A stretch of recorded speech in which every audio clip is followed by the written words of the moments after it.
ಯಾವಾಗ ಅರಾಜಕತೆ ಆಗ್ತದ, ಅನ್ಯಾಯ ಆಗ್ತದ, ಮೋಸತನ ಆಗ್ತದ, ಯಾವಾಗ ಅಧರ್ಮ ಹೆಚ್ಚಾಗ್ತದ, ಅವಾಗ ಜ್ಞಾನಿಗಳು ಯಾವ್ದಾದ್ರು ಒಂದು ರೂಪಗಳು ಹುಟ್ಟಿ ಬರ್ತಾರ ಅಂತ ಹೇಳ್ತಾರೆ. ಶ್ರೀರಾಮಚಂದ್ರ ಪ್ರಭುಗಳು ಹುಟ್ಟಿ ಬಂದದ್ದು ಹಂಗಾದ, ಅಗ್ನಿಶಿವಗಳು ಹುಟ್ಟಿ ಬಂದದ್ದು ಹಂಗಾದ, ಸಿದ್ಧಾರೂಢರು ಹುಟ್ಟಿ ಬಂದಿದ್ದು ಹಂಗಾದ, ಮುಗುಳು ಕೂಡ ಎಲ್ಲಾ ಲಿಂಗರು, ಗರಗದ ಮಡಿವಾಳಪ್ಪ, ಕೃಷ್ಣಾಳ ಸರಿ,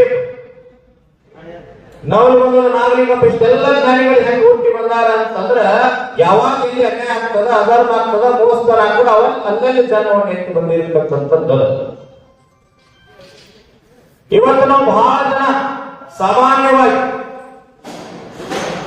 ಒಬ್ಬ ತಾಯಿ ಮನೆಯೊಳಗ ಅತ್ತಿ ಮಾವ ಬಹಳ ಕಾಡುತ್ತಿರ್ತಾರ, ಜೋಳವನ್ನು ತಗೊಂಡು ಹೊಲದೊಳಗೆ ಬಿತ್ತನೆ ಮಾಡ್ಲಿಕ್ಕೆ ಬಿತ್ತಲಿಕ್ಕೆ ಹೋಗ್ತಿರ್ತಾರ, ಕಾಳು ಹಾಕ್ಲಿಕ್ಕೆ ಜೋಳದ ಕಾಳವನ್ನ ಶಿವ ಪ್ರತ್ಯಕ್ಷ ಆಗಿ ಬರ್ತಾನ ಸಾಮಾನ್ಯ ಭಿಕ್ಷುಕನ ವೇಷದವರು. ತಾಯಿ ಹಸಿವಾಗಿ ಊಟ ಮಾಡಿಲ್ಲ ಅಂತಂದಾಗ ತಾಯಿ ಕಡು ಕರಗಿ ಬಿತ್ತನೆ ಮಾಡ್ಲಿಕ್ಕೆ ಹೋಗ್ತಿರ್ತಕ್ಕಂಥ ಎಲ್ಲಾ ಜೋಳವನ್ನ ಭಿಕ್ಷುಕನ ವೇಷದಲ್ಲಿ ಇರ್ತಕ್ಕಂಥ ಪರಮಾತ್ಮರ ಶಿವನಿಗೆ ದಾನ ಮಾಡ್ತಾಳ. ಬಿತ್ತನೆ ಮಾಡ್ಬೇಕಲ್ಲ ಭೂಮಿಯೊಳಗೆ, ಮನೆಗೆ ಹಂಗ ಹೋದ್ರೆ ರಾತ್ರಿ ಬೈತಾಳ, ಮಣ್ಣು ತುಂಬ್ಕೊಂತಾಳ, ಮಣ್ಣು ತುಂಬ್ಕೊಂಡು ಅದರೊಳಗೆ ಹಾಕೊಂಡು ಶಿವನ ಮೇಲೆ ಚನ್ನ ಮಲ್ಲಿಕಾರ್ಜುನ ಮೇಲೆ ಅಖಂಡ ವಿಶ್ವಾಸ ಇರ್ತದ. ಓಂ ನಮ ಶಿವಾಯ, ಓಂ ನಮ ಶಿವಾಯ ಅನ್ಕೊಂತ ಹೋಗಿ ಭೂಮಿಯೊಳಗ ಆ ಮಣ್ಣನ್ನ ಬಿತ್ತನೆ ಮಾಡ್ತಾಳ. ಬಿತ್ತನೆ ಮಾಡಿದ ನಂತರ ಕೆಲವು ದಿನಗಳ ನಂತರ ಏನಾಗ್ತದ ಅಂತಂದ್ರ ಜೋಳ ಮ್ಯಾಗೆ ಬರ್ತದ. ಮಣ್ಣು ಬಿಟ್ಟಿದ ನಂತರ ತಾಯಿ ಯಾರು ಅಂತಂದ್ರೆ ಹೇಮರೆಡ್ಡಿ ಮಲ್ಲಮ್ಮ. ಏನಿತ್ತಲ್ಲಿ ಅಖಂಡ ವಿಶ್ವಾಸ ಇತ್ತು, ಶಿವನ ಮೇಲೆ ಗಟ್ಟಿತನ ಇತ್ತು, ನಿಷ್ಕಾಮ ಭಕ್ತಿ ಇತ್ತು, ನಿಸ್ವಾರ್ಥ ಇತ್ತು. ಇವತ್ತು ಒಂದು ಮಾತನ್ನ ಜಾತಿ ಬಗ್ಗೆ ಮಾತಾಡ್ತಂತ ತಪ್ಪು ತಿಳಿದಾಗ್ರಿ. ಆ ತಾಯಿ ತನಗಾಗಿ ಬೇಡಲಿಲ್ಲ, ತನ್ನ ಮನೆಗಾಗಿ ಬೇಡಲಿಲ್ಲ, ತನ್ನ ಊರಿಗಾಗಿ ಬೇಡಲಿಲ್ಲ. ಪರಮಾತ್ಮ ಏನು ವರ ಬೇಕು ಅಂತಂದ್ರೆ ನನ್ನ ಸಮೂಹ, ನನ್ನ ಸಮಾಜ ಎಂದೂ ಬಡತನದೊಳಗೆ ಬೆಂದು ಆಗಬಾರದು ಅಂತ ಹೇಳಿದ ತಾಯಿ. ಗುರುಲಾಪುರ ಏನ್ ಬೆಳೀತದ, ನನ್ನ ಕವಿಗೆ ರೇಟು, ಚುನಾಪನ ಕವಿಗೆ ರೇಟು, ಸತ್ಯಪ್ಪನ ಕವಿಗೆ ರೇಟು, ಕುಲಗುರುಗಳಿಗೆ ಅಷ್ಟೇ ಅಲ್ಲ, ಇಡೀ ಕನ್ನಡ ನಾಡಿನ ಪ್ರತಿಯೊಬ್ಬ ರೈತ ಅನ್ನದಾತನಿಗೆ 300 ರೂಪಾಯಿ ಸಿಗಬೇಕಂತ ಬೇಡಿತ್ತು. ಅದಕ್ಕೆ ಹನುಮಪ್ಪ ಆಶೀರ್ವಾದ ಮಾಡಿದ, ನೀವೆಲ್ಲ ಸಹಕಾರ ಕೊಟ್ಟಿರಿ ಅಂತ ಹೇಳಿದ್ರು. ಹೆಂಗೆ ಬೇಡಬೇಕಾಗ್ಯದ ನಾವು ಬೇಡಿದ್ರೆ 12ನೇ ಶತಮಾನದಲ್ಲಿ ಬಸವಣ್ಣ ಆಗಿರುವ ಮಹಾದೇವಿ ಚನ್ನ ಬಸವಣ್ಣ, ಮೋಳಿಗೆ ಮಾರನೇ ದುರ್ಗಾಯಿ, ಬೀರನ ಒಕ್ಕಲಿಗರ ಮುದ್ದಣ್ಣ, ಸೂಳೆ ಸಂಘವೇ ಸತ್ಯಕ್ಕ ಅಂತೇಳಿ ಲಕ್ಷದ ಮೇಲೆ 96,000 ಶರಣರು ಬದುಕಿ ಹೋಗ್ಯಾರ. ಇವತ್ತು ನಾವು ಅವ್ರನ್ನ ಬರ್ತಿಲ್ಲ. ಅದರ ನಂತರ ಕೋಟಿ ಕೋಟಿ ಜನ ಹೋದಾರ, ಬಂಗಾರ ಕಿರೀಟ ಹಾಕೊಂಡಾರ, ಬಂಗಾರದ ಪಾಲ್ಕಿ ಹಾಕೊಂಡಾರ, ಬಂಗಾರದ ಕುರ್ಚಿ ಮ್ಯಾಗ ಕುಂತಾರ, ಕುದುರೆ ಮ್ಯಾಗ ಅಡ್ಡಾಡ್ಯಾರ. ಅವ್ರು ಮರ್ತೀವಿ, ಮರ್ತೀವಿ. ಯಾಕೆ ಬಸವಣ್ಣ ನೆನಪು ಮಾಡ್ಕೊಂತೀವಿ? ಸಂಗೊಳ್ಳಿ ರಾಯಣ್ಣ, ವೇಮಣ್ಣರನ್ನ, ಹೇಮರೆಡ್ಡಿ ಮಲ್ಲಮ್ಮನನ್ನ, ಇಂಚಗೇರಿ ಮಾಲ್ವಾನಂದರನ್ನ, ಕನಕದಾಸರನ್ನ, ಮಹಾವೀರನ್ನ, ಬುದ್ಧರನ್ನ, ಮೊಹಮ್ಮದ್ ಪೈಗಂಬರನ್ನ, ಇವರೆಲ್ಲ ಯಾಕೆ ನೆನಪು ಮಾಡ್ಕೊಂತೀವಿ? ಇವರೆಲ್ಲ ತನಗಾಗಿ ಬದುಕಲಿಲ್ಲ, ತನ್ನ ಊರಿಗಾಗಿ ಬದುಕಲಿಲ್ಲ, ಇಡೀ ಭೂಮಿಯ ಬ್ರಹ್ಮಾಂಡದ ಮ್ಯಾಗ ಹುಟ್ಟಿರ್ತಕ್ಕಂಥ ನಮ್ಮ ನಿಮ್ಮೆಲ್ಲರ ಉದ್ಧಾರವನ್ನು ವಹಿಸಿ ಬಂದಿರತಕ್ಕಂಥ ಉದ್ಧಾರದ ಉದ್ಯೋಗಗಳಾಗಿ, ಕಾಯಕ ಯೋಗಿಗಳಾಗಿ ಬಂದಿದ್ರಂತ ಅವ್ರನ್ನೆಲ್ಲ ನಾವು ನೆನಪು ಪಡ್ಕೊಂತೀವಿ. ಅಂತ ನಿರ್ಮಾಣ ಹೆಂಗೆ ಬದುಕಬೇಕಾಗಿದೆ ನಾವೆಲ್ಲ ಏನು ಬೇಡಕತ್ತೀವಿ? ಎಲ್ಲ ರೈತರಿಗೆ ಒಂದಿಷ್ಟು ಅಧ್ಯಾತ್ಮ ಹೇಳ್ತೀವಿ. ಬೇಡಬೇಕು, ಹೆಂಗ ಬೇಡಬೇಕು? ಬಹಳ ಜನ ತಾಯಿಂದಿರ್ತಿದ್ದಾರೆ. ಹನುಮಪ್ಪನ ಎದುರಿಗೆ ಏನು ಕೇಳಬೇಕು? ಬಾಜು ಒಂದು 1000 ಎಕರೆ ಕಬ್ಬಾಗೈತಿ, ನಮ್ಮೊಂದು 800 ಆಗೈತಿ, ಅವನಷ್ಟು ಹಾಳ ಆಗ್ಲಿ ಅಂತ ಬೇಡಬೇಕ? ನಮ್ಮ ಮನೆ ಬಾಜು ಅಂತ ಹುಡುಗ ಮಿಲಿಟರಿ ಹೋಗ್ಯಾನ, ಪೊಲೀಸ್ ಆಗ್ಯಾನ, ಶಿಕ್ಷಕ ಆಗ್ಯಾನ, ಡಾಕ್ಟರ್ ಆಗ್ಯಾನ, ಇಂಜಿನಿಯರ್ ಆಗ್ಯಾನ, ಅವ್ ಹೋಗುವಾಗ ತೊಂದರೆ ಆಗಿ ಏನಾರ ಆಗಿ ಹೋಗ್ಲಿ, ನನ್ನ ಮಗ ಚುರ ಆಗ್ಲಿ ಅಂತ ಬೇಡಬೇಕ? ಗುಲ್ಬರ್ಗಾ ಜಿಲ್ಲೆ ಗತ್ತಲಗಿ ಅಂತ ಬರ್ತದ, ಭಾಗ್ಯವಂತಿ ಟೈಮ್ ಕೇಳಿರ್ಬೇಕು. ಒಂದು 2 ತಿಂಗಳಿಂದ ನಡೆದ ಘಟನೆ ಇದೆ. ಒಬ್ಬ ತಾಯಿ 50 ರೂಪಾಯಿ ನೋಟಿನ ಮ್ಯಾಗ ಬರೀತಾಳ, 50 ರೂಪಾಯಿ ಹುಂಡಿಯೊಳಗೆ ಹಾಕುವಾಗ ಅದ್ರ ಮ್ಯಾಗ ಬರ್ದಾರ, ಮುಂದಿನ ಅಮಾವಾಸ್ಯೆಗೆ ಬರೋದ್ರೊಳಗೆ 5,000 ರೂಪಾಯಿ ಹಾಕ್ತೀನಿ, ಆದ್ರ ಮುಂದಿನ ಅಮಾವಾಸ್ಯೆ ಬರೋದ್ರೊಳಗೆ ಏನ್ ಆಶೀರ್ವಾದ ಮಾಡು ಅಂದ್ರೆ ನಮ್ಮ ಅತ್ತೆ ಸಾಯುವಂಗ ಆಶೀರ್ವಾದ ಮಾಡೋದು. ತಾಯಿ ನಡೆದ ಘಟನೆ ನಾ ಹೇಳಿದ್ದಲ್ಲ, ಟಿವಿಯಾಗೂ ಬಂದದ, ಪೇಪರ್ನೊಳಗೂ ಬಂದದ. ಇನ್ನೊಬ್ಬ ತಾಯಿ ಹೇಳ್ಕೊಂತಾಳ, ಅಕ್ಕನ ಗಂಡ ಬಹಳ ನೌಕರಿ ಒಳಗಿದ್ರು, ತುಂಬಿದ ಸಂಸಾರ, ಚೆನ್ನಾಗಿರ್ತಕ್ಕಂಥ ಸಂಸಾರ ಆನಂದ ಇತ್ತು. ಅದನ್ನ ನೋಡಿ ಅಕ್ಕನ ತಂಗಿ ಬಸಮ್ಮ ಅಂತ ಹೇಳಿ ಅಕ್ಕಿ ಬಿಡ್ತಾಳ ಭಾಗ್ಯವಂತಿಗೆ. ಅಕ್ಕ ಸಾಯಿಲಿ, ಅಕ್ಕನ ಗಂಡನ ಮದುವೆ ಆಗ್ತೀನಿ, ಇದು ನಡೀತದ, ನಿನಗೆ ಒಂದು ಸ್ಥಿತಿ ಆಗ್ತೀನಿ ಅಂತ ಕೇಳ್ತಾಳ. ಇದು ಹೆಂಗ್ ಗೊತ್ತಾಯ್ತು ಅಂದ್ರೆ ಸ್ಥಿತಿ ಆಗಿ ಹೋಗ್ತಾಳ ತಾಯಿ. ಅಕ್ಕ ಸಾಯ್ತಾಳ, ಅಕ್ಕನ ಗಂಡನ ಮದುವೆ ಆಗ್ತಾಳ. 6 ತಿಂಗಳಾದ ನಂತರ ಗಂಡನ ಕರ್ಕೊಂಡು ಗರ್ತರಿಗೆ ಸಿಡಿ ಆಡಕ್ ಹೋಗ್ತಾಳೆ ತಾಯಿ ಹೆಣ್ಮಗಳು. ಅವಾಗ ಕೆಪ್ಪಡಿ ಚೂಸ್ತಿದ್ರಲ್ಲ, ಚೂಸ್ತಿದ್ರಲ್ಲ, ಅವಾಗ ತಾಯಿ ಏನೋ ಕೆಟ್ಟ ಬೇಡ್ಕೊಂಡದಿ, ಒಬ್ಬರ ಮನಿ ಹಾಳು ಮಾಡೋದು ಬೇಡ್ಕೊಂಡದಿ, ಏನೈತೆ ಅಂತ ಅಂದಾಗ ಅವಾಗ ತಾಯಿ ಹೇಳ್ತಾಗ ನನಗೆ ಬೇಡ್ಕೊಂಡೇನ್ರಿ. ಬೇಡಬೇಕು. ಹೆಂಗ ಬೇಡಬೇಕ್ರಿ? ಕುಲಗುಳದಂತ ಗ್ರಾಮ ಆಂಜನೇಯ ಪ್ರತ್ಯಕ್ಷ ಆಗಿಬಿಟ್ಟು ನೀವು ಹೊಲದ ದಾರಿ ಹಿಡ್ಕೊಂಡು ಹೊಂಟಿದ್ದ ರೈತ ಬಹಳ ಬುದ್ಧಿವಂತಿದ್ದವು. ಹನುಮಂತ ಪ್ರತ್ಯಕ್ಷ ಆದ, ಊರಾಗ ಇಷ್ಟು ಮಂದಿ ಪೂಜೆ ಮಾಡ್ತಾರೆ, ಯಾರಿಗಾಗಿಲ್ಲ, ಹನುಮಂತ ನನಗಾಗಿಲ್ಲ ಅಂತ ಖುಷಿ ತುಂಬಿ ಬರ್ತವನು. ಹನುಮಂತ ಅಂದ, ಏನು ಬೇಕು ವರ ಕೇಳಂದಾಗ ಒಂದ 5-6 ವರ ಕೊಡಂತೀವಿ. ಇಲ್ಲಂತ ಹನುಮಂತ, ಒಂದ ಕೊಡ್ತೀವಿ, ಬೇಕಂದ್ರೆ ಅರ್ಧ ತಾಸು ಸಮಯ ಮನಿ ಹೋಗಿ ಬಾ ಅಂತಂದ. ಆಯ್ತಂದ ಹನುಮಂತ ಮನಿಗೆ ಓಡಿ ಬಂದೆವ. ಬರೋದೊಳಗೆ ಹೆಂಡತಿ ಎದುರಿಗೆ ಹೋದ್ರು. ಹಿಂಗ ಹನುಮಂತ ಪ್ರತ್ಯಕ್ಷ ವರ ಕೇಳಂದ ಅಂತಂದಾಗ ಕೇಳಿದ್ರು, 8 ವರ್ಷ ಆಯ್ತು ಮಕ್ಕಳಿಲ್ಲ, ಒಂದು ಗಂಡ ಮಗುವಾಗೋ ಆಶೀರ್ವಾದ ಮಾಡ್ಕೊಂಡು ಬಾ ಅಂತಂದ್ರು. 1 ವರ ಇತ್ತಲ್ಲ. ಮನಿ ಒಳಗೆ ಹೋದ ತಾಯಿ ಎದುರಿಗೆ ಬಂದ್ರು. ಹಿಂಗ ವರ ಕೇಳಂದ ಹನುಮಂತ ಅಂದಾಗ ಕೇಳಿದ್ರು, ತಾಯಿ ಎಷ್ಟು ವರ್ಷ ಆಯ್ತು ಬಡ್ಕೊಂಡ್ರು, ಬೆನ್ನ ನಂದೀವಿ, ನಮಗ ಶ್ರೀಮಂತಿಗೆ ಬರುವಂಗ ಆಶೀರ್ವಾದ ಮಾಡ್ಕೊಂಡು ಬಾ ಅಂತಂದ್ರು. 2 ವರ ಆಯ್ತಲ್ಲ.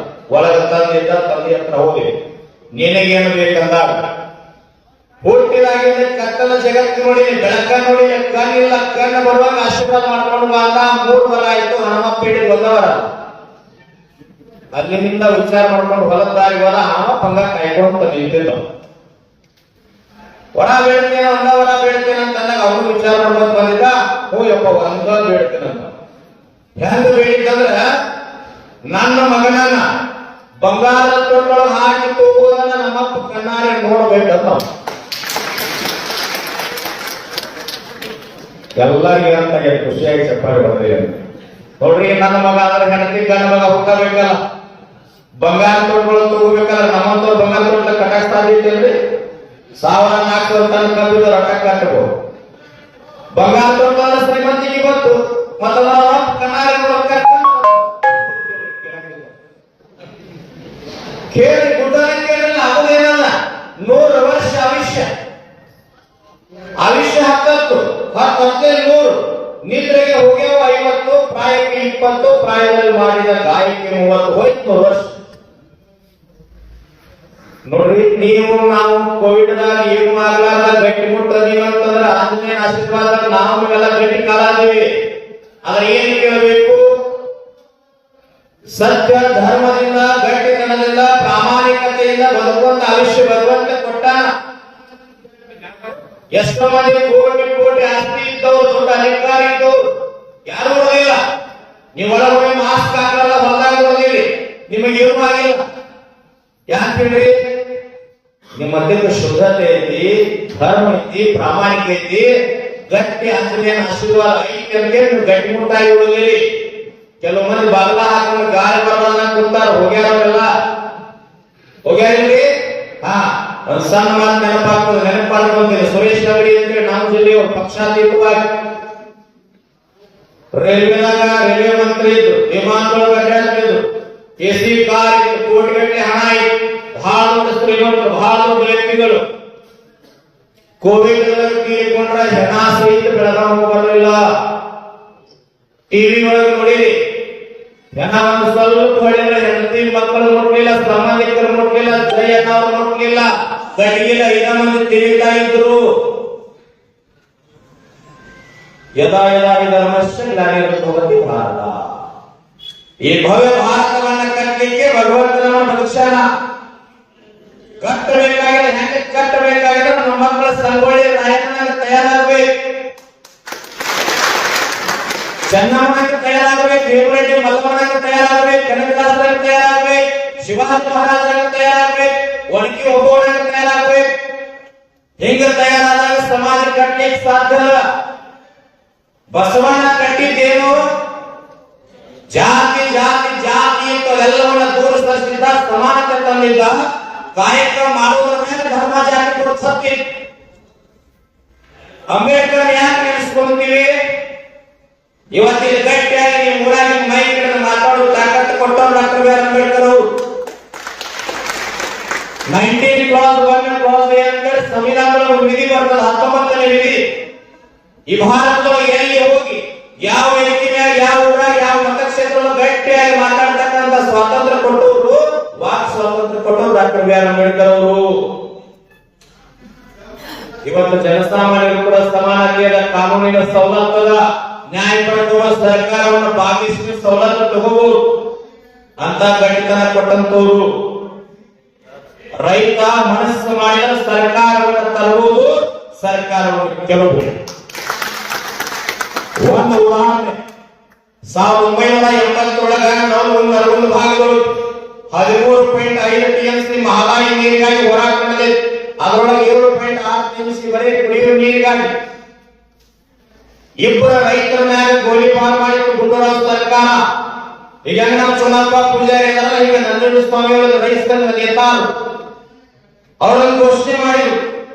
ಜಗತ್ತಿಗೆ ಅನ್ನ ಹಾಕಿದ ಅನ್ನದಾತನಿಗೆ ಗುಂಡು ಹಾಕಿದ ಗುಂಡೂರಾಯನಿಗೆ ಮತ ಹಾಕಬೇಡಿ ಅಂತ ಕೈ ಮ್ಯಾಗ ಮಾಡಿದ್ರು. ಸರ್ಕಾರ ಬಿದ್ದು ಹೋಯಿತು. ಇವತ್ತು ರೈತ ಮನಸ್ಸು ಮಾಡಿದ ಮುನ್ನೋರಲ್ಲ. ನಾವೇನು ಸರ್ಕಾರ ಹತ್ರ ಭಿಕ್ಷೆ ಕೇಳ್ತಾ ಇಲ್ಲ. 224 ಮಂದಿಗೆ ಪಗಾರ ಕೊಟ್ಟು ನಾವು ಸೇವಾ ಮಾಡಕ್ಕೆ ಕನ್ನಡ ನಾಡಿನೊಳಗೆ. ಇದನ್ನ ನಾವು ಮೊದಲು ತಿಳ್ಕೋಬೇಕಾಗಿದೆ. ನಮ್ಮ ಟ್ಯಾಕ್ಸ್ ಹೋಗ್ತದ, ಅವರ ಕಡ್ಡಿ ಪಡಿಗೆ ಕಲ್ಲು ಟ್ಯಾಕ್ಸ್ ಹೋಗ್ತದ, ಎಲ್ಲ ಹೋಗ್ತದ. 300 ರೂಪಾಯಿ ಹತ್ರ ಭಿಕ್ಷೆ ಕೇಳ್ತಾ ಇಲ್ಲ. ಕಬ್ಬಿಗೆ 5,500 ರೂಪಾಯಿ ಆಗಬೇಕು, ಅವಾಗ ರೈತ ಖುಷಿ ಆಗ್ತದ. ನಮ್ಮ ಕನಸು ಏನಾದ ಗೊತ್ತದ? ರೈತ ಎಂದೂ ಕೂಡ ಬ್ಯಾಂಕಿನ ಸಾಲ ಮಾಡಬಾರ್ದು, ಬಡ್ಡಿಯ ಹಣ ತರಿಸಬಾರ್ದು. ಮಕ್ಕಳ ಶಿಕ್ಷಣಕ್ಕೆ, ಮಕ್ಕಳ ಮದುವೆ ಮಾಡೋ ಸಲುವಾಗಿ, ಮನೆ ಕಟ್ಟೋ ಸಲುವಾಗಿ, ಏನೇನ ದವಾಖಾನೆ ತೊಂದರೆ ಆದ್ರೆ ಮಗಳ ಅರ್ಜೆಂಟ್ ಒಳಗೆ ಯಾರಿಗೆ ಶಾದಿ ಅಂತ ಮದುವೆ ಹಿಡಿಯಾದ್ರೆ ಕಪಾಟ್ ಒಳಗೆ 4-5 ಲಕ್ಷ ನಾ ಮದುವೆ ಮಾಡ್ತಾರ ಧೈರ್ಯ ಬಂದ ಅವಾಗ ರೈತ ಸ್ವಾತಂತ್ರ್ಯ ಸಿಕ್ಕಂಗ ಆಗೋದಿಲ್ಲ. ಅದಕ್ಕೊಬ್ಬ ಕವಿ ಹೇಳ್ತಾನೆ, ಡಾಕ್ಟರ್ ಸಿದ್ದಲಿಂಗಯ್ಯ ಅಂತ ದಲಿತ ಕವಿ. ಯಾರಿಗೆ ಬಂತು, ಎಲ್ಲಿಗೆ ಬಂತು 40 ವರ್ಷ ಸ್ವಾತಂತ್ರ್ಯ? ಪೊಲೀಸರ ಲಾಟಿಗೆ, ಪೊಲೀಸರ ಗುಡ್ಡಿಗೆ ಬಂತು 40 ವರ್ಷ ಸ್ವಾತಂತ್ರ್ಯ.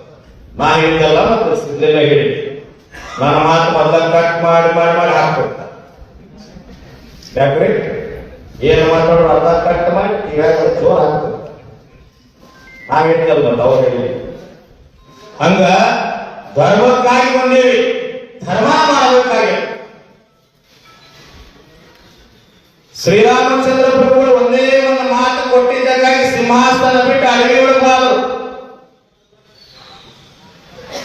ಇವತ್ತ ಹನುಮಪ್ಪನ ಮೂರ್ತಿ ಇಟ್ಟೆಲ್ಲ ಪೂಜೆ ಮಾಡ್ತೀವಿ ಅಂದ್ರೆ ಚಿರಂಜೀವಿ ಜೀವಂತದ ಕಾಯ್ಕ ಚೋರದಂತ ನಾವೆಲ್ಲ ಪೂಜೆ ಮಾಡ್ತೀವಿ. ಸೀತಾಮಾತೆಯ ಪೂಜೆ ಮಾಡ್ತೀವಿ. ಯಾಕೆ ಹಿಂದಿನವರನ್ನ ನಾವು ನೆನಪು ಮಾಡ್ಕೊಂತೀವಿ ಅಂತೇಳಿ ಒಂದಿಷ್ಟು ಅವಲೋಕನ ನಾವು ಮಾಡ್ತೀವಿ. ನಾನು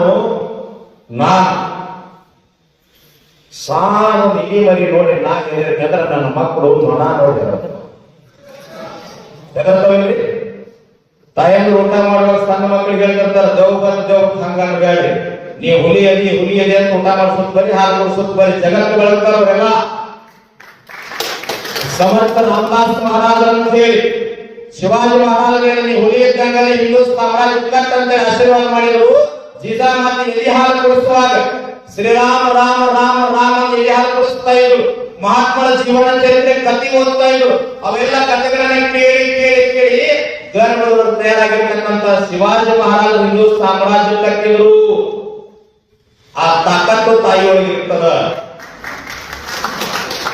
ಇಲ್ಲಾಂದ್ರೆ ಹೆಂಗಾಗ್ತದ ಅಂದ್ರ ಬಹಳ ದೊಡ್ಡ ಊರೊಳಗೆ ಬಹಳ ದೊಡ್ಡ ಗೌಡಿದ್ದ ಶ್ರೀಮಂತ. ಬಂದೂಕಿತ್ತು, 20 ವರ್ಷ ಬಂದೂಕ್ ಪರ್ಮಿಷನ್ ಇತ್ತು, ಯಾವುದು ನಿಲ್ಲಿಸಿ ಬಂದಿರಲಿಲ್ಲ. ಊರೊಳಗೆ ಹುಲಿ ಬಂದು ಮಧ್ಯರಾತ್ರಿ 2 ಗಂಟೆ ಸುಮಾರು ಮನೆಗೆ ಹೋದ. ಬಂದೂಕ್ ತಗತಾ ಹೆಂಡತಿಗೆ ಹುಲಿ ಕೊಂದು ಬರ್ತೀನಂದ. ಹೆಂಡತಿಗೆ ಇಷ್ಟು ಖುಷಿ ಆಯಿತು, 20 ವರ್ಷ ನನಗನ್ನ ನಿಲ್ಲಿಸಿ ಬಂದಿಲ್ಲ, ಹುಲಿ ಕೊಲ್ಲ ಕೊಟ್ಟಾರ, ಬಹಳ ಖುಷಿ ಅಂತ ಹೇಳಿ ತಡೆಯಲ್ಲ ಕೇಳಿದ್ರು. ಬಂದು ಹಿಡ್ಕೊಳರು ಒಳಗಿಂದ ಆರತಿ ತಂದು ಆರತಿ ಮಾಡಿ ಸಿಂಧು ಹಚ್ಚಿ ಸಿಂಧು ಹಚ್ಚಿ ಹೋಗಿ ಬರೀ ಹುಲಿಗೆ ಬಂದು ಬರೀ ಮುಸ್ತಾನ್ ಅಡಿಗೆ ಮಾಡ್ತೀನಿ ನೀವು ಬರ ಊಟ ಮಾಡೋರಿ ಅಂತ ತಾಯಿ 3 ತಾಸು ಒಳಗೆ ಹೋಗಿ ಅಡಿಗೆ ಮಾಡಿದ್ರು. ಹೊರಗೆ ಬಂದು ಗಂಡ ಹುಡುಗ ತಾಯಿ ಕಾಯ್ಬೇಕಂತ ಬಾಗಿಲಿಗೆ ಹೋದ್ರೆ ಹೆಗಲಿಗೆ ಬಂದು ಹಾಕೊಂಡು ಅಲ್ಲೇ ದ್ವಾರ ಬಾಗಿಲೊಳಗೆ ನಿಂತಾನೆ ಗೊಬ್ಬರನ.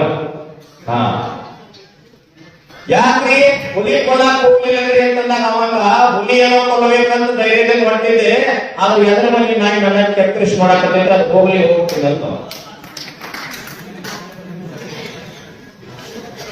ಏನು ಕಟ್ಟಬೇಕ್ರಿ? ಧೈರ್ಯವನ್ನ ಮಕ್ಕಳೊಳಗೆ ಬೆಳೆಸಬೇಕಾಗ್ಯದ. ಶಿವಾಜಿ ಮಹಾರಾಜರಂಗ, ಸಂಗೊಳ್ಳಿ ರಾಯಣ್ಣನಂಗ, ಬಸವಾದಿ ಶಿವಶರಣರಂಗ ನಮ್ಮ ಮಕ್ಕಳನ್ನು ಗಟ್ಟಿಗೊಳಿಸಬೇಕಾಗ್ಯದ. ನೀವೆಲ್ಲ ಈ ಭಾಗದ ಶಾಸಕರಿಗೆ ಒಂದು ಮನವಿ ಕೊಡ್ರಿ. ನಿಮ್ಮೆಲ್ಲರ ಪರವಾಗಿ ಕೇಳ್ಕೊಂತೀನಿ, ಡಾಕ್ಟರ್ ಆಗಲಿ, ಇಂಜಿನಿಯರ್ ಆಗಲಿ, ಪೊಲೀಸರಾಗಲಿ, ಮಿಲಿಟರಿ ಹೋಗ್ಲಿ, ಸಣ್ಣ ಎಲ್ಲಾ ನೌಕರಿಗಳಿಗೆ ಮೀಸಲಾತಿ ಇರಲಿ, ಅದರ ಶಿಕ್ಷಕರ ನೇಮಕಾತಿಯೊಳಗೆ ಮೀಸಲಾತಿ ತೆಗೆಯುವಂತ ಅಧಿವೇಶನದವ್ರು ಮಾತಾಡಿ ಅಂತ ನೀವು ಮನವಿ ಕೊಡ್ರಿ. ಯಾಕೆ ಮಾತಾಡಕತ್ತೀನಿ ಅಂದ್ರ ನಮ್ಮ ಉತ್ತರ ಕರ್ನಾಟಕದ ವಿದ್ಯಾರ್ಥಿಗಳು MD, IAS, IPS, KS ಮತ್ತು PS ಆಗಲಿಕ್ಕೆ ನಾವೆಲ್ಲ ರೊಕ್ಕ ಇಟ್ಕೊಂಡಿದ್ರು ಆಗ್ತಾ ಇಲ್ಲ. ಯಾಕೆ ಹೇಳ್ರಿ? ಶಿಕ್ಷಕರ ನೇಮಕಾತಿಯೊಳಗೆ ಮೀಸಲಾತಿ ಕೊಟ್ಟಿವಿ ಅಂತಂದ್ರ ನಮ್ಮಲ್ಲಿ ನೋಡಿ ನಾವು 40% ಆಗಿರ್ತದ, ನನಗೆ ಬಹಳ ಸವಲತ್ತು ಇರ್ತದ, PDP ಇರ್ತದ, ಕನ್ನಡ ಮೀಡಿಯಂ, ರೂರಲ್, ಇನ್ನೊಂದು ಯಾವ್ದೋ ಕಾಸ್ಟ್ ಎಲ್ಲಾ ಸೇರಿಸಿ ನಾನು ನೇಮಕ ಹಾಕ್ತೀನಿ. ನಾನು 50% ಮಾಡಿರ್ತೀನಿ, ಶಿಕ್ಷಕ ಹಾಕ್ತೀನಿ. ಮತ್ ನನ್ನ ಕೈಯಾಗ ಕಲಿತ ಮಕ್ಕಳು 40% ಮಾಡ್ತಾವಲ್ರಿ? ಅದ ಹೆಂಗಿರ್ಬೇಕು ಶಿಕ್ಷಕರ ನೇಮಕಾತಿ ಅಂದ್ರ 100% ಮಾಡಿ ಸಂಪೂರ್ಣ ಎಲ್ಲಾ ವಿಷಯಗಳ ಜ್ಞಾನವನ್ನ ಮನವರಿಕೆ ಮಾಡಿಕೊಂಡು ಮಸ್ತಕಗಳು ತುಂಬಿಕೊಂಡಾಗಿದ್ದ್ರ, ಪುಸ್ತಕ ಎಲ್ಲಾರ ನಿರರ್ಗಳವಾಗಿ ವಿಷಯ ಹೇಳುವಂತಾಗಿದ್ರ ನಿಮ್ ಮಕ್ಕಳು 100% ಮಾಡ್ತಾವ. ಅವಾಗ ನಿಮ್ಮ ಮಕ್ಕಳು PSI ಆಗ್ಬೇಕಾದ್ರೆ ಯಾರಿಗೆ 10 ರೂಪಾಯಿ ಲಂಚ ಕೊಡುವಂಗಿಲ್ಲ, ಯಾವ ಕಾಲ್ ನೀವಂಗಿಲ್ಲ. ಧಾರವಾಡ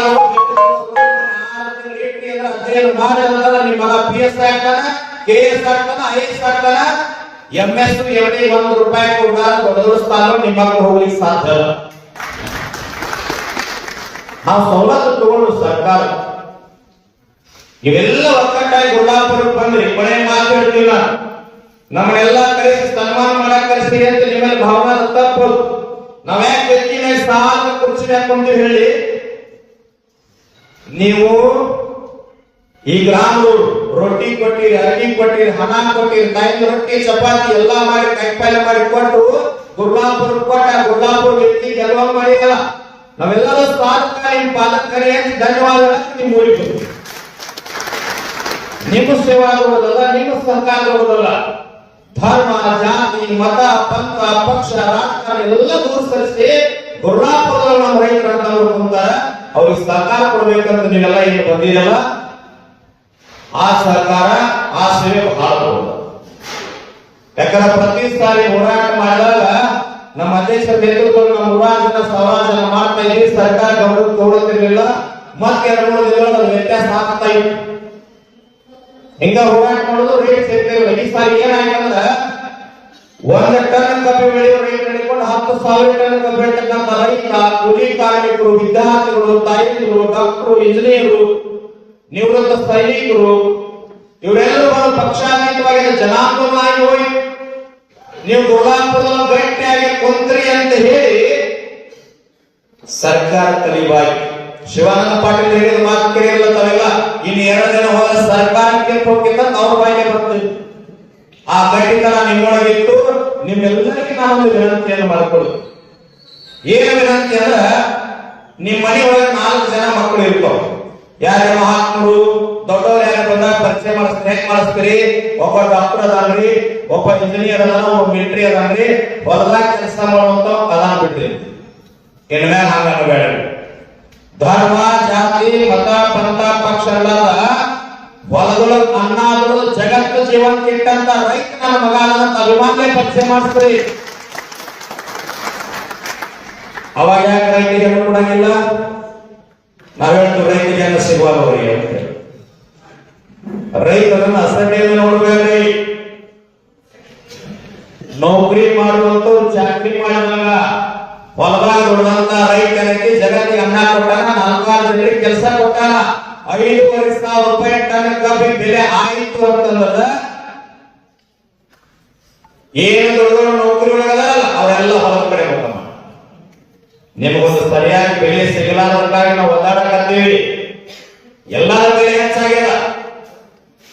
ಇವತ್ತು ನೋಡಿ ಗುಜರಾತ್ 4,400 ರೂಪಾಯಿ ಪ್ರತಿ ಟನ್ ಬೆಲೆ ಕಬ್ಬಿಗೆ, ಪಂಜಾಬ್ 3,800, ಉತ್ತರ ಪ್ರದೇಶ 3,600, ಇಲ್ಲಿ ಮಹಾರಾಷ್ಟ್ರ 3,400, 500, 600, ನಮಗ 3,000 ಈಗ 300 ಬಂದದ. ಮುಂದಿನ ಸಾರಿ ಎಷ್ಟು ಕೇಳೋದು ಹೇಳಿ ಗುರುದಾಪುರದೊಳಗ ನೀವೆಲ್ಲ ಭೇಟಿಯಾಗಿ ಕುಂತಿದ್ರೆ 4,050 ರೂಪಾಯಿ ಕೇಳೋದು, 50 ರೂಪಾಯಿ ಬಿಡೋದು, 4,000 ತಗೊಳ್ಳೋದು. 50 ರೂಪಾಯಿ ಸರ್ಕಾರದವರಿಗೆ ಬಿಡೋದು, 4,000 ತಗೊಳ್ಳೋದು. ಅಂದ್ರೆ 2028-29 ಅನ್ನೋದ್ರೊಳಗ 5,500 ರೂಪಾಯಿ ಟನ್ ಕಬ್ಬಿಗೆ ತಗೊಂಡ್ರೆ ಏನಂದ್ರೆ ನೀವು ಬ್ಯಾಂಕಿನಾಗ ಸಾಲ ಮಾಡಲಿಲ್ಲ. ಮತ್ತೆ ಇನ್ನೊಂದು ಐತಿ, ಯಾರು ತಪ್ಪು ತಿಳ್ಕೋಬೇಕು. ನೀವೆಲ್ಲರೂ ಹೋಗಂದ್ರೆ ಅಂದ್ರೆ ಇನ್ನೊಂದು ಬಂದಾಗಬೇಕು, ಸಾರಾಯಿ ಬಂದ್ ಮಾಡಬೇಕು ಅಂತ ಆಸೆ. ಕೈ ಎತ್ತಿ ನೋಡೋರು ಬಂದ್ ಮಾಡಬೇಕು ಅಂತ ಈ ಊರಾಗ ಎಲ್ಲರೂ ನಮ್ಮವ್ರೆ, ಎಲ್ಲರೂ ನಂಬಲ್ಲ. ನಮ್ಮ ಮನೆಯವ್ರು ಹೋಗಿ ಕಾರ್ಯಕ್ರಮ ಪ್ರವಚನ ಮಾಡಿ ಲಾಸ್ಟ್ ಕಡೆ ಪಾದಯಾತ್ರೆ ಹೋಗೋದ, ಅದನ್ನ ಸುವರ್ಣಸೌಧ ಮಾಡ ಸಹಾಯ ಮಾಡಿ ಕೈ ಎತ್ತರಲ್ಲಿ ಹಿಂದೆ ನೋಡಿ ಒಬ್ಬರು ಎತ್ತಿಲ್ಲ, ಈ ಕಡೆ ನೋಡಿ ಒಬ್ರು ಎತ್ತುವರು. ನಾವು ಎತ್ತು ನೋಡಿ ಬ್ಯಾಕ್ ಕೈ ಮಾಡಿ ಅವಾಗ ಯಾರು ಎತ್ತವ ನನಗನಿಸ್ತು. ಪಾದಯಾತ್ರೆ ಮಾಡಿದ್ರೆ ಆರೋಗ್ಯ ನಾವು ಒಬ್ಬ ಉಳಿದ್ರೆ ಎಲ್ಲ ಹೋಗ್ತಾರೆ ಅನಿಸ್ತು. ಇಲ್ಲಿ ದೇವರು ಶರೀರ ಕೊಟ್ಟಾನ, 84 ಲಕ್ಷ ಜೀವ ಯೋನಿಯೊಳಗೆ ಸುತ್ತ ಹಾಕಿ ಹಾಕಿ ಹಾಕಿ ಕೊನೆಗೆ ಮಾನವ ಜನ್ಮ ಬಂದದ, ಅರವಿಂದ ಜನ್ಮ ಬಂದದ. ಶರೀರ ಕೆಡಿಸ್ಕೋಬೇಡಿ, ಒಳ್ಳೆ ಶರೀರದ ಇದ್ರೊಳಗೆ ಹಾಕುದನ್ನ ಹಾಕಿ, ಹಾಕುದನ್ನ ಹಾಕಿ, ಬೇರೆ ಹಾಕಬೇಡಿ. ಯಾಕಂದ್ರೆ ಇದೆಲ್ಲ ವ್ಯಕ್ತಿ ಮೇಲೆ ಮಾತಾಡಿಲ್ಲ. ಅವರ 99% ಮಂದಿ ಇರ್ತೈತೆ, ನಾವು ಒಬ್ಬ ಇರ್ತಿದ್ದಲ್ಲಿ ಗುರುಗಳು ಹಿಂಗ್ಯಾಕಂದ್ರೆ ತಿಳ್ಕೊಂಡ್ರೆ ಏನ್ ಮಾಡ್ತಾವ? ಯಾಕ್ರಿ ಮಣ್ಣವ್ರು ಯಾರು ಸರ್ಕಾರ ಅದ್ರ ಮೇಲೆ ಮಾತಾಡಬೇಡಿ ಅಂದ್ರು, ಬೇಡ ಮಾಡ್ತೇವೆ. ಅದು ಇಲ್ಲಿ ಇವತ್ತಲ್ಲ ನಾಳೆ ಬದಲಾವಣೆ, ಜಾಗೃತ ದುಷ್ಟನ ಮುಕ್ತ ಸಮಾಜ ನಿರ್ಮಾಣ ಆಗ್ತದ. ಅದಕ್ಕೆ ಕೈ ಯಾರು ಜೋಡಿಸ್ಬೇಕಂದ್ರೆ ಹೆಚ್ಚಾಗಿ ಕಾಯಿಲೆ ನೀವು ಜೋಡಿಸಿದ್ರೆ ದುಷ್ಟನ ಮುಕ್ತ ಸಮಾಜ ನಿರ್ಮಾಣ ಮಾಡ್ಲಿಕ್ಕೆ ಸಾಧ್ಯ. ನಿಮ್ಮ ಮಕ್ಕಳಿಗೆ ಒಳ್ಳೆ ಸಂಸ್ಕಾರ ಕೊಡ್ರಿ, ಒಳ್ಳೆ ಗಟ್ಟಿತನ ಕೊಡ್ರಿ, ಧೈರ್ಯ ಹೇಳಿ. ಸಮಾಜದ ಕಲಾ ಹೆಚ್ಚಾದ, ಕನ್ಯಾ ಹೆಚ್ಚಾದ ಹೋರಾಡ್ತಕ್ಕಂಥ ಶಕ್ತಿ ನಿಮ್ಮ ಮಕ್ಕಳು ಬರ್ಲಿ ಅಂತ ಹೇಳಿ 12 ಮಾತುಗಳನ್ನು